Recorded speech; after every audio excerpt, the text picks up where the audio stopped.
नमस्कार बच्चों, मैं आपके सामने कक्षा 7वीं की हिंदी की पहली कविता आपके सामने उसकी व्याख्या करने जा रहा हूं, जिसका शीर्षक है फूल और कांटे। यहाँ पर फूल और कांटे, फूल जो है अच्छाई का प्रतीक है और कांटे बुराई का प्रतीक है, जिसके लेखक कवि श्री अयोध्या सिंह उपाध्याय हरिऔध जी हैं।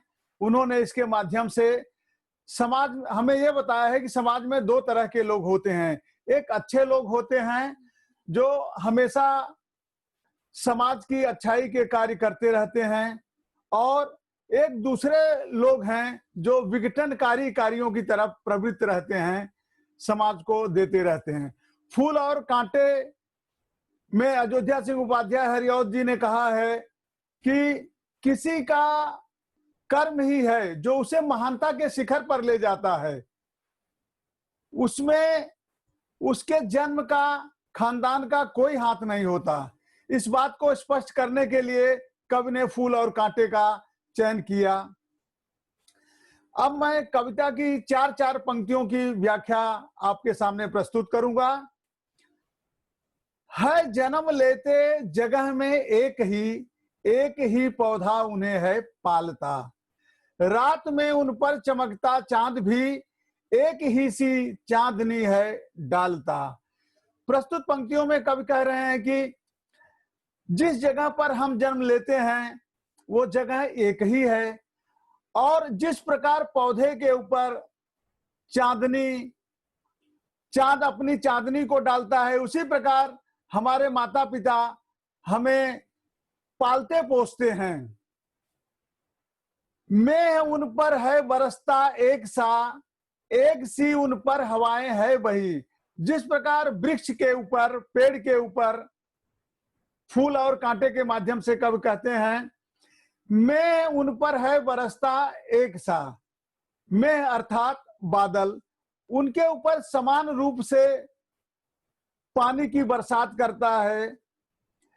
एक सी उन पर हवाएं है बही, और पवन देव हवा उनके ऊपर एक समान रूप से बहता है। पर सदा ही यह दिखाता है हमें ढंग उनके एक से होते नहीं। लेकिन सभी पौधों के गुण एक समान नहीं होते। आप इसको सभी पौधे के तौर पर भी ले सकते हो, और आप ये भी ले सकते हो कि फूल और कांटे के ऊपर समान रूप से प्रकृति की कृपा रहती है, लेकिन उनके आचरण अलग अलग होते हैं।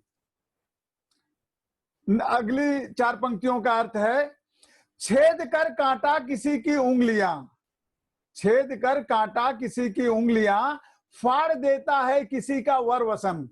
अब यहाँ पर जैसा कि मैंने पहले आपको बताया था कि अच्छाई और बुराई दो चीजें समाज में विद्यमान है, तो कांटा किसका प्रतीक है? बुराई का प्रतीक है। अगर हम कांटे के रेंज में आ जाते हैं, कांटे के आसपास आ जाते हैं, तो हमारी उंगलियों के साथ कोई परहेज नहीं करता, कोई रियायत नहीं करता, कोई दया नहीं दिखलाता, उंगलियों को वो छेद डालता है। फाड़ देता है किसी का वर वसन, और कितने भी सुंदर कपड़े आप क्यों न पहने हो, लेकिन कटीली झाड़ियों में अगर आप फंस जाएंगे तो कपड़े का भेदभाव नहीं देखेगा और उन्हें तार तार कर देगा, फाड़ देगा। प्यार डूबी तितलियों के पर कतर, भौर का है वेध देता श्याम तन।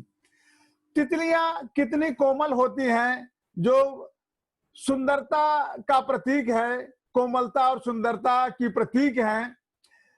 अगर वो कांटे के सानिध्य में आ जाती हैं, उनके समीप आ जाती हैं, तो उनके पर को अर्थात पंखों को वो कतर देते हैं, कांटे कतर देते हैं। और भौर का है वेद देता श्याम तन, भंवरे का श्याम तन, जो श्याम रंग का शरीर रहता है, भंवरे का श्याम तन, उसको वेद देता है। वेद देता अर्थात यह हो गया कि घायल कर देता है, अपने नुकीले कांटों से घायल कर देता है। फूल लेकर तितलियों की गोद में, भंवर को अपना अनूठा रस पिला। अभी फूल जहां पर हमने कांटे को ये देखा कि कपड़े को तार तार कर देता है, भंवरे के शरीर को बेच देता है, उसी जगह अब हम फूल को देखते हैं। फूल लेकर तितलियों को गोद में। तितली सुंदरता और कोमलता का प्रतीक है। वो फूलों के ऊपर मंडराती रहती है। तो कवि ने कल्पना किया है कि फूल तितलियों को अपनी गोद में, प्यार से अपनी गोद में लेकर भंवर को अपना अनूठा रस पिला। और भंवरे फूलों के चारों तरफ मंडराते रहते हैं और फूल भंवरे को अपने रस को पिला करके संतुष्ट करते हैं। और फूल क्या करते हैं? निज सुगंध और निराले ढंग से। यहां पर औ चूंकि कविता है, औ का अर्थ है और। निज सुगंध, अपनी खुद की खुशबू और सुंदरता को चारों तरफ बिखेरता है। और निराले रंग से, फूल जो है अनोखे ढंग से चारों तरफ अपनी खुशबू और सुंदरता को बिखेरता रहता है सदा देती कली की जी खिला। और जो कली रहती है, समय आने पर वो फूल बनकर खिलता है और लोगों का जी खिला, दिल को खिला देती है खटकता एक सबकी आंख में, दूसरा है सोहता सुरशीस पर। यहां पर जैसा कि मैंने कविता में पहले ही बताया था कि समाज में दो तरह की वस्तुएं विद्यमान हैं। तो है खटकता एक सबकी आंख में, कहते हैं बच्चों कि अमुक व्यक्ति मेरी आंख में खटकता रहता है। तो है खटकता, यहां पर कांटे जो है सबकी आंखों में खटकते रहते हैं, चुभते रहते हैं, जो कि बुराई के प्रतीक हैं। है खटकता एक सबकी आंख में, दूसरा है सोहता सुरशीस पर। दूसरा यानी कि फूल जो है सोहता माने सुशोभित होता है, सुंदर लगता है। कहां पर? सुर, देवताओं के शीश पर, सिर पर।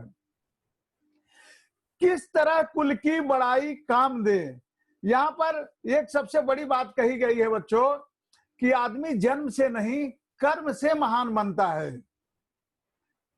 और कई कवियों ने भी इस बात को अपने काव्यों में जगह दिया है कि आदमी जन्म लेता है, ऊंचे कुल क्या जन्मिया, जे करणी ऊंच न होय, सोवन कलश सुरय भरा, साधु निंदा सोई। इसका अर्थ यह हुआ कि हमारे ऊंचे खानदान में, अच्छे परिवार में जन्म लेने से कोई लाभ नहीं है। जिस प्रकार सोने के कलश में अगर खराब चीजें भरी हो तो भी लोग उसकी निंदा ही करेंगे। इस प्रकार हमें जन्म से हमारा कोई अभिप्राय नहीं रहता है। अब हम अगली सीडी में करेंगे।